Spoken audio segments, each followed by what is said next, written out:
இன்று காலை ஜெபத்திற்கு ஆண்டவர் நமக்கு தரும் அற்புதமான அருமையான இறைவார்த்தை நீதிமொழிகள் 3:26. ஆண்டவர் உனக்கு பக்கத்துணையாய் இருப்பார், உன் கால் கண்ணியில் சிக்காதபடி உன்னை காப்பார். ஆண்டவரே இயேசுவே, சமாதானத்தின் ஊற்றே, காலையிலே அனைவரையும் அது பேரன்பால் அணி செய்து வழிநடத்துகின்ற வல்லமையின் தேவனே, புதிய நாளிற்காக நன்றி கூறுகிறோம் தகப்பனே.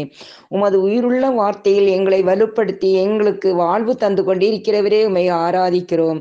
இந்த நாள் முழுவதும் எங்களை கண்ணின் மணி போல பாதுகாத்து நாங்கள் செய்கிற எல்லா காரியங்களிலும் அலுவலக பணிகளிலும் நீர் எங்களோடு இருந்து பக்க பலவுமாகவும் துணையாகவும் இருந்து வழிநடத்த வேண்டும் என்று கெஞ்சி மன்றாடுகிறோம்.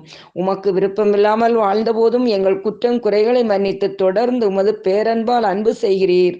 ஆண்டவரே இயேசுவே, எல்லோருடனும் அன்போடு அமைதியாக வாழுங்கள் என்றவரே, எல்லோருடனும் அன்பாகவும் அமைதியாகவும் பணிவாகவும் நடக்கும் மனதை எங்களில் உருவாக்கிட வேண்டும் என்று இயேசுவின் இனிய நாமத்தை ஜெபிக்கிறேன். ஆமென்.